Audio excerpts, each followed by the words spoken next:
Item ಯಾವುದೇ ಇರಲಿ try ಮಾಡಿ ಆಚಿ ಚಿಕನ್ ಮಸಾಲಾ. ಆಚಿ ಚಿಕನ್ ಮಸಾಲಾ.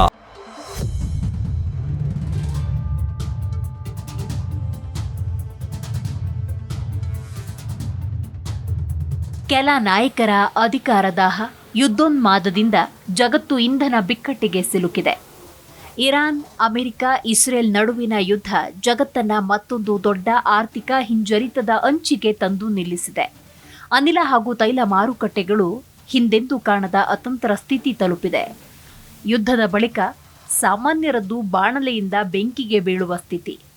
ಪವಾಡ ಅನ್ನೋ ಹಾಗೆ ನಾಳೆಯೇ ಯುದ್ಧ ನಿಂತು ಶಾಂತಿ ನೆಲೆಸಿದ್ರು ಈಗ ಕಂಗೆಟ್ಟಿರುವ ಸ್ಥಿತಿಯಿಂದ ಮತ್ತೆ ಸಾಮಾನ್ಯ ಸ್ಥಿತಿಗೆ ಮರಳೋದಕ್ಕೆ ವರ್ಷಗಳೇ ಬೇಕು.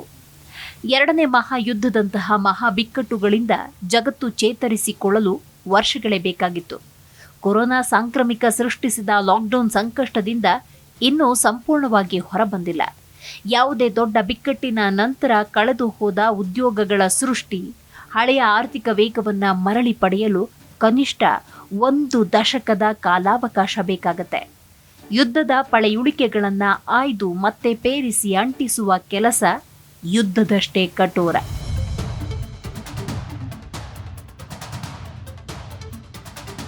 ಇಪ್ಪತ್ತೇಳು ರಾಷ್ಟ್ರಗಳ ಐರೋಪ್ಯ ಒಕ್ಕೂಟದಾದ್ಯಂತ ತೈಲ ಮತ್ತು ಅನಿಲ ಪೂರೈಕೆಯಲ್ಲಿ ಸದ್ಯಕ್ಕೆ ಯಾವುದೇ ತಕ್ಷಣದ ಕೊರತೆ ಇಲ್ಲದಿದ್ರೂ ಡೀಸೆಲ್ ಮತ್ತು ವಿಮಾನ ಇಂಧನದ ಪೂರೈಕೆಯ ಮೇಲೆ ಭಾರಿ ಒತ್ತಡ ಇದೆ. ಅಲ್ಲದೆ ಜಾಗತಿಕ ಅನಿಲ ಮಾರುಕಟ್ಟೆಗಳಲ್ಲಿ ಹೆಚ್ಚುತ್ತಾ ಇರುವ ನಿರ್ಬಂಧಗಳು ವಿದ್ಯುತ್ ದರಗಳನ್ನು ಏರಿಸ್ತಾ ಇದೆ. ಒಂದು ವೇಳೆ ನಾಳೆಯೇ ಶಾಂತಿ ಸ್ಥಾಪನೆಯಾದರೂ ಭವಿಷ್ಯದಲ್ಲಿ ಪರಿಸ್ಥಿತಿ ಮತ್ತೆ ಮೊದಲಿನಂತೆ ಸಹಜ ಸ್ಥಿತಿಗೆ ಮರಳೋದು ಅಷ್ಟು ಸುಲಭ ಅಲ್ಲ.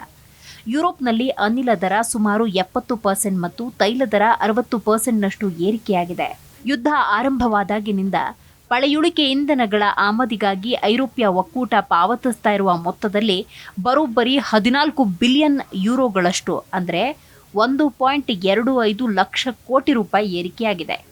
ತೈಲ ಮತ್ತು ಅನಿಲ ದರಗಳ ತೀವ್ರ ಏರಿಕೆಯಿಂದ ಸಂಕಷ್ಟಕ್ಕೀಡಾಗುವ ಕುಟುಂಬಗಳು ಮತ್ತು ಉದ್ಯಮಗಳಿಗೆ ನೆರವಾಗುವುದಕ್ಕೆ ಐರೋಪ್ಯ ಒಕ್ಕೂಟದ ಆಡಳಿತ ಮಂಡಳಿ ಹಲವಾರು ಕ್ರಮಗಳನ್ನು ಸಿದ್ಧಪಡಿಸ್ತಾ ಇದೆ.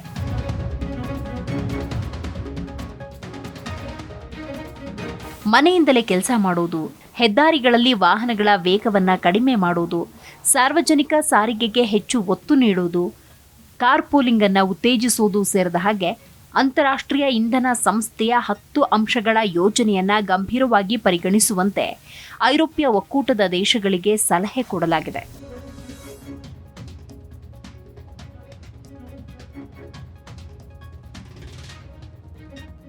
ಯುದ್ಧದ ಬಳಿಕ ಯುದ್ಧದಲ್ಲಿ ತೈಲ ಶುದ್ಧೀಕರಣ ಘಟಕಗಳು ಮತ್ತು ಗ್ಯಾಸ್ ಪ್ಲಾಂಟ್ಗಳು ಹಾನಿಗೊಳಗಾದಾಗ ಅವುಗಳನ್ನು ಮತ್ತೆ ಮೊದಲಿನ ಸ್ಥಿತಿಗೆ ತರುವುದು ತಿಂಗಳುಗಟ್ಟಲೆ ಸಮಯ ಹಿಡಿಯೋ ಕೆಲಸ.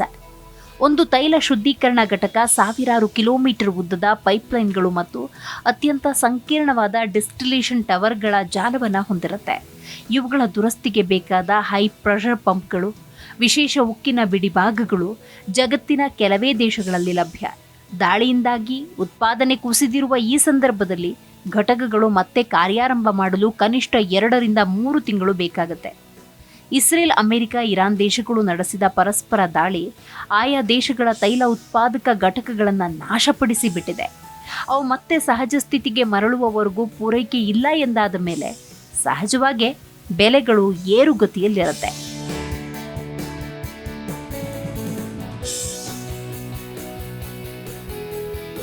ನೈಸರ್ಗಿಕ ಅನಿಲ ಮತ್ತು ಅಡುಗೆ ಅನಿಲದ ಉತ್ಪಾದನೆ ತಾಂತ್ರಿಕವಾಗಿ ಅತ್ಯಂತ ದುಬಾರಿ ಪ್ರಕ್ರಿಯೆ. ಎಲ್ಎನ್ಜಿಯನ್ನು ಉತ್ಪಾದಿಸುವಾಗ ಅನಿಲವನ್ನು 162 ಡಿಗ್ರಿ ಸೆಲ್ಸಿಯಸ್ಗೆ ತಂಪುಗೊಳಿಸಿ ದ್ರವ ರೂಪಕ್ಕೆ ತರಬೇಕಾಗುತ್ತೆ. ಈ ಕ್ರಯೋಜೆನಿಕ್ ತಂತ್ರಜ್ಞಾನದ ಘಟಕಗಳು ಅತ್ಯಂತ ಸೂಕ್ಷ್ಮ. ದಾಳಿಗೆ ಇವು ತುತ್ತಾದಾಗ ಇಡೀ ಸಂಸ್ಕರಣಾ ಸರಪಳಿಯೇ ಸ್ಥಗಿತವಾಗುತ್ತೆ. ಇವುಗಳ ಉತ್ಪಾದನಾ ವೆಚ್ಚ ಗಣಿಗಾರಿಕೆಯಿಂದ ಹಿಡಿದು ಸಾಗಾಣಿಕೆವರೆಗೂ ವಿಪರೀತ. ಸದ್ಯದ ಅಸ್ಥಿರತೆಯ ಸಮಯದಲ್ಲಿ ಈ ವೆಚ್ಚ ದುಪ್ಪಟ್ಟಾಗುತ್ತೆ. ಅಂತಿಮವಾಗಿ ಇದರ ಹೊರೆ ಸಾಮಾನ್ಯ ಜನರ ಅಡುಗೆ ಮನೆಯ ತಿಂಗಳ ಬಜೆಟ್ ಮೇಲೆ ಬೀಳುತ್ತೆ.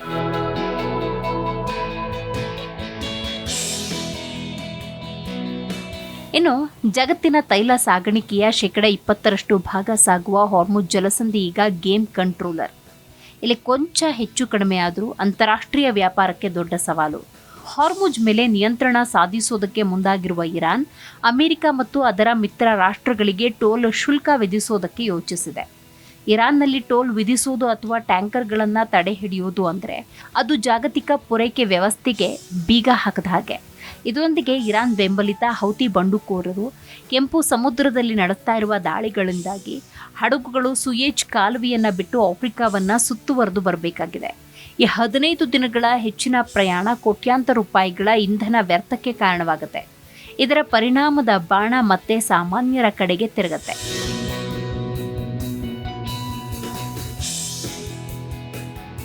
ಭಾರತ ತನ್ನ ತೈಲದ ಸುಮಾರು 85% ಭಾಗವನ್ನು ಆಮದು ಮಾಡಿಕೊಳ್ಳುವುದರಿಂದ ಇಲ್ಲಿನ ಚೂರುಪಾರು ಬದಲಾವಣೆ ರೂಪಾಯಿ ಮೌಲ್ಯದ ಮೇಲೆ ಗಂಭೀರ ಪರಿಣಾಮ ಬೀರುತ್ತೆ. ಭಾರತ ಇರಾನ್ ಜೊತೆಗಿನ ಹಳೆಯ ಬಾಂಧವ್ಯ ಮತ್ತು ಅಮೆರಿಕ ಇಸ್ರೇಲ್ ಜೊತೆಗಿನ ಆರ್ಥಿಕ ಒಪ್ಪಂದಗಳ ನಡುವೆ ಸಮತೋಲನ ಕಾಯ್ದುಕೊಳ್ಳಬೇಕು. ಸುಮಾರು 60 ರಾಷ್ಟ್ರಗಳು ಶಾಂತಿ ಒಪ್ಪಂದಕ್ಕೆ ಮುಂದಾಗ್ತಿರುವ ಹೊತ್ತಿನಲ್ಲಿ ಇರಾನನ್ನು ಉದ್ದೇಶಪೂರ್ವಕವಾಗಿ ಸೈಡ್ಲೈನ್ ಮಾಡಿದ್ರೆ ಅದು ಅಪಾಯಕಾರಿ. ಇರಾನ್ ಒಂಟಿಯಾದರೆ ಅದು ರಷ್ಯಾ ಅಥವಾ ಚೀನಾದಂತಹ ಬಣಗಳೊಂದಿಗೆ ಸೇರಿ ಜಾಗತಿಕ ಮಾರುಕಟ್ಟೆಯಲ್ಲಿ ಮತ್ತಷ್ಟು ಅಸ್ಥಿರತೆಯನ್ನು ಸೃಷ್ಟಿ ಮಾಡಬಹುದು. ಈ ದೇಶದ ಪ್ರಧಾನಿಗಳು ಅಸ್ಪಷ್ಟ ನಿಲುವಿನೊಂದಿಗೆ ಈಗ ಮಾಡುತ್ತಿರುವಂತೆಯೇ ಅತ್ತಲು ಇತ್ತಲು ಅಂದ್ಕೊಂಡಿದ್ರೆ ಎತ್ತಲೂ ಇಲ್ಲದಂತಾಗುವುದು ನಿಶ್ಚಿತ. ತೈಲ ಮತ್ತು ಅನಿಲ ದರ ಏರಿಕೆ ಚೈನ್ ರಿಯಾಕ್ಷನ್ ಅನ್ನು ಸೃಷ್ಟಿ ಮಾಡುತ್ತೆ. ಅಂದರೆ ಒಂದು ಪ್ರಕ್ರಿಯೆ ಮುಂದಿನ ಕ್ರಿಯೆಗಳಿಗೆ ಕಾರಣವಾಗುವಂತಹ ಪ್ರಕ್ರಿಯೆ. ಯುರೋಪ್ನಲ್ಲಿ ಈಗಾಗಲೇ ಅನಿಲ ದರ 70% ಏರಿಕೆಯಾಗಿದೆ. ಇದು ಭಾರತದಂತಹ ದೇಶಗಳ ಮೇಲೆ ಪರಿಣಾಮ ಬೀರಲಿದ್ದು ಅಡುಗೆ ಅನಿಲ ಮತ್ತು ವಿದ್ಯುತ್ ದರಗಳು ದುಬಾರಿಯಾಗುತ್ತೆ. ತರಕಾರಿ, ಹಾಲು, ದಿನಸಿ ಪದಾರ್ಥಗಳ ಸಾಗಾಣಿಕೆ ವೆಚ್ಚ ಹೆಚ್ಚಾಗುವುದರಿಂದ ಸಾಮಾನ್ಯ ಕುಟುಂಬಗಳ ಮಾಸಿಕ ಉಳಿತಾಯ ಶೂನ್ಯವಾಗುತ್ತೆ. ಯುದ್ಧ ಆರಂಭವಾದಾಗಿನಿಂದ ಕೇವಲ ಆಮದು ಬಿಲ್ನಲ್ಲಿ ಉಂಟಾಗಿರುವ ಬಿಲಿಯನ್ ಗಟ್ಟಲೆ ಯೂರೋಗಳ ಏರಿಕೆ ದೇಶದ ಸಂಪತ್ತನ್ನು ಹೊರಹರಿಸುತ್ತೆ. ಈ ಹಣ ಮೂಲ ಸೌಕರ್ಯಕ್ಕೆ ಬಳಕೆಯಾಗಬೇಕಿತ್ತು. ರಷ್ಯಾದಂತಹ ರಾಷ್ಟ್ರಗಳು ಇಂಧನವನ್ನು ಅಸ್ತ್ರವನ್ನಾಗಿ ಬಳಸಿಕೊಂಡು ದೇಶಗಳನ್ನು ಬ್ಲ್ಯಾಕ್ಮೇಲ್ ಮಾಡುವ ತಂತ್ರವನ್ನು ಅನುಸರಿಸ್ತಾ ಇದೆ. ಇದು ಜಾಗತಿಕ ರಾಜಕೀಯದಲ್ಲಿ ಅಸ್ಥಿರತೆಯನ್ನು ಸೃಷ್ಟಿ ಮಾಡುತ್ತೆ. ಇದರಿಂದಾಗಿ ದೇಶಗಳು ಮಿಲಿಟರಿ ಕಡೆಗೆ ಹೆಚ್ಚು ವಾಲಬೇಕಾಗತ್ತೆ. ತಮ್ಮ ರಕ್ಷಣಾ ಬಜೆಟನ್ನು ಹೆಚ್ಚಿಸಬೇಕಾಗತ್ತೆ. ಶಿಕ್ಷಣ, ಆರೋಗ್ಯಕ್ಕೆ ಸಿಗಬೇಕಾದ ಅನುದಾನವನ್ನು ಕಡಿತ ಮಾಡಬೇಕಾಗತ್ತೆ. ಪರಿಣಾಮ ಮುಂದಿನ ದಿನಗಳಲ್ಲಿ ದೇಶ 20 ವರ್ಷಗಳ ಹಿಂದಕ್ಕೆ ಚಲಿಸಿ ಮತ್ತೆ ಮೊದಲಿನಿಂದ ಶುರು ಮಾಡಬೇಕಾಗತ್ತೆ. ಹಾಗಾದರೆ ಪರ್ಯಾಯ ಮಾರ್ಗ ಮತ್ತು ಪರಿಹಾರಗಳೇನು ನೋಡೋದಾದರೆ, ಐರೋಪ್ಯ ಒಕ್ಕೂಟ ರಷ್ಯಾದ ಅವಲಂಬನೆಯನ್ನು 45% 10% ಇಳಿಸಿ ಅಜರ್ಬೈಜಾನ್ ಮತ್ತು ಕೆನಡಾ, ಅಮೆರಿಕಾದತ್ತ ಮುಖ ಮಾಡಿದ ಹಾಗೆ ಭಾರತ ಸಹ ತನ್ನ ಆಮದು ಮೂಲಗಳನ್ನು ವಿಸ್ತರಿಸಬೇಕು. ದೇಶದೊಳಗಿನ ತೈಲ ಬಾವಿಗಳ ಶೋಧನೆ ಮತ್ತು ನೈಸರ್ಗಿಕ ಅನಿಲದ ಉತ್ಪಾದನೆಗೆ ಹೆಚ್ಚು ಒತ್ತು ಕೊಡಬೇಕು. ಮನೆ ಮತ್ತು ಕೈಗಾರಿಕೆಗಳಲ್ಲಿ ಸೌರ ಫಲಕಗಳ ಅಳವಡಿಕೆಗೆ ಸರ್ಕಾರ ಭಾರಿ ಸಬ್ಸಿಡಿ ಕೊಡಬೇಕು. ಇದು ವಿದ್ಯುತ್ಗಾಗಿ ಅನಿಲದ ಅವಲಂಬನೆಯನ್ನು ತಪ್ಪಿಸುತ್ತೆ.